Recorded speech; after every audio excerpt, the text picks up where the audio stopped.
Hi everyone, this is the second video of my mini course on video making for beginners. Today we are talking about the most exciting part of video making, it's video shooting. How to capture beautiful shots. Camera work is a science and art which you never stop learning, but I counted 15 basic tips for beginner cameramen. Let's check them out. Every time you press the recording button, you don't just point your camera at the subject, but you are trying to find such a shot that afterwards you could take a still image from the video, print it and hang it on the wall in your living room. You walk around, you search for a better composition, for a new angle. You think about the sunlight direction, about the background. Does the background support your subject or distracts from it? You should do this with every single shot. It's easier to follow this tip with a static shot, but we are dealing with videos where everything is moving. It's almost impossible to capture a video in which each frame is as beautiful as a picture. Here's what you can do. Before you shoot, plan your last frame carefully, and while recording, move your camera to this frame. The simplest example is a panoramic shot. In the beginning and during the shot, frames are imperfect, but in the end, the camera turns to the proper frame that you had planned. This could be either a horizontal or a vertical pan. You might find and shoot a beautiful nature or architectural scene, but you can make it much more interesting if you include a person in your shot. It's more interesting to watch someone and how this subject interacts with the environment. If you don't have anyone to shoot, pick any object to be a subject. It could be a tree, a car, a bench, anything. But you should decide what is the main subject of the shot, what the viewer should focus their attention on. When shooting a person, there are several typical shots and rules to follow. We start with a full shot. The subject can be seen entirely from the feet to the head. We move closer, and here is a medium-long shot. Cropping subject under the knees is not recommended, but still it's used. If you want to move closer, don't crop your subject at the knees. Move even closer and you will get a cowboy shot. This type of shot was introduced in westerns so that revolvers hanging on the hips would fit in the frame. Moving closer to the medium shot. Now let's see close-up shots. This is the most regular one. We can see the shoulders and the head is entirely in the frame. It's not good to cut at the neck. Moving closer. It's okay to crop off the top of the head, but the eyes should always stay in the frame. Closer. Here we cut at the neck and the top of the head is cropped off even more. Super close-up shot. Don't crop at the mouth. The mouth should be either in the frame or out of it completely. When making a full shot, don't crop off the subject. If you can fit the subject in the frame, do it. Don't crop off the feet, hands or head. Here you can see that the frame is wide enough, but the feet are cropped off. It's not good. Here is the adjusted shot. One more example from another angle. Again, the feet are cropped off. And here is the correct framing. Mind the space between the subject's head and the frame's upper edge. You should find the perfect proportion so the space neither too large nor too small. In this example, there is too much space above the subject. It's pointless. Beginner cameramen often place the head of the subject in the middle of the frame, but there is still too much overhead space there. If on the other hand we move the subject all the way up, then there is too little space above her. The head is bumping on the ceiling of the frame. Let's find a proper position. This is better, but notice that the horizon line is cutting her neck. It's not very obvious, but it's still a flaw. Let's correct the camera position. Now there is just enough space and the horizon is lower than the neck. Here is another example of a bad horizon position. It splits the body and the head. And now the framing is good.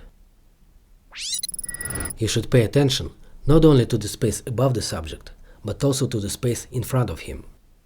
In this example, I'm looking to the right, and there is too little space in front of me, and the space behind me is ridiculously large. If I'm in the middle of the frame, it's better, but the space behind me is still too large. You should keep less space behind the subject and more in front of it, so it has freedom of sight. Here is one more example on a master shot. A bad framing and a proper framing. Everyone probably knows that the horizon shouldn't be tilted. Keep the horizon horizontal. If you are taking a shot of a nature scene, don't place the horizon in the middle of the frame. When the sky and the ground share equal spaces, it's unclear what the main part of the frame is. Lower the horizon to 1/3 of the frame. This is a good proportion. If the sky is very attractive, you can lower the horizon even more.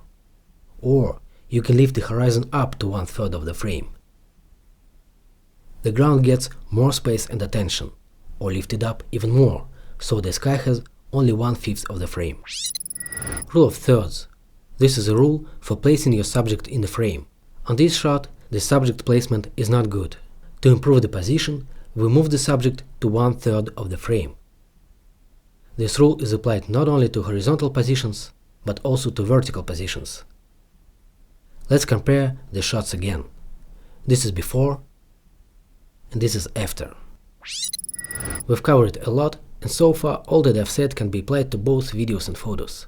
Now let's check out some tips that relate to videos only. Imagine that you are in a new town shooting a travel video. You walk around the town, you see a beautiful building, and make a shot. You move further, see another place, and shoot it. In the end, you get an inconsistent video sequence with different places and different lighting. If you find a good spot for shooting, don't be satisfied with only one shot. Spend some time there. Shoot the place from different angles. Shoot details specific to the place. If you have a person with you, shoot their scenes there. Full shots, medium shots, and close-ups. You will get the variety of shots, and you will be able to make a little story about this place. This will help your viewer to know the place better and get a feeling he was there with you. When making different shots of the subject, remember that not all the shots go smoothly one after another in the timeline. Two shots of the same subject go smoothly in the timeline if they have different angles of the subject and different distances to the subject. If the angles or distances differ slightly, then there is going to be a jump in the cut. Here is an example. We see a girl on a master shot. On the next shot, we come a little closer. The cut is not smooth. The next shot is from a slightly different angle. There is also a jump. To have smooth cuts, we start with the master shot, then we move closer and change the angle on the subject. And for the following shot, we come even closer and change the view angle on the subject again. Such shots go smoothly one after another.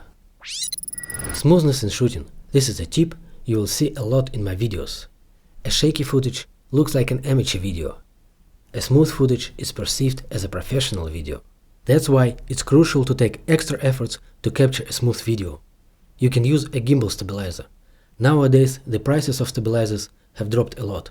Even with a gimbal, try to keep your arms steady to avoid any possible shaking.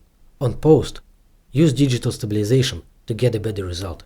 This will make your videos more cinematic and professional.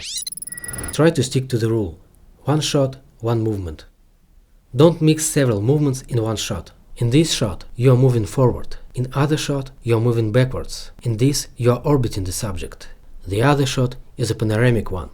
Don't adjust the camera position during the shot, or the shot may look chaotic and amateur. You should try to introduce different layers to your shots. Place something as a foreground close to the camera, and also consider the background. This very image you are watching right now has 3 layers. There is a laptop on the foreground, me on the middle ground, and there is a background. It gives the viewer a feeling of space, and he gets more involved in your video. It's very impressive when there is something blurry in the foreground, which moves away and reveals the main subject. Here are some examples. It's not my footage, by the way, but it just looks great, and it gives you a pretty good idea of what I mean. This rule is applied for shooting 2 people interacting with each other. On this shot, we see 2 people. A girl is on the right and the boy is on the left. We want to make several shots of them. We draw an imaginary line between them. The camera shouldn't cross this line between shots. In all the shots, the girl is on the right and the boy is on the left. This sequence is clear to the viewer. If we include a shot which is captured from another side of the line, there will be a confusing jump. The boy suddenly appears on the right. And for our last tip, mind the editing when you are shooting. For a smoother cut between 2 shots, it's good that the camera keeps its direction of movement. If it's moving forward, let it move forward in the following clip.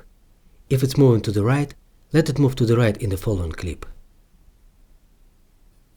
This is not an obligation. The camera can change its movement between the shots, but if you keep only one direction, the cuts are smoother and more natural. And also, plan your in-camera transitions when shooting. For example, you want to make a pan transition. You finish one shot with a quick camera pan. Then you start another shot with a quick pan in the same direction. On post, you can make a smooth transition between these two clips. That's all for today. I hope you found this video interesting and useful. Please leave your questions, remarks and wishes in the comments below. Subscribe if you want to see more videos like this. Thanks for watching. See you in the next video. Goodbye.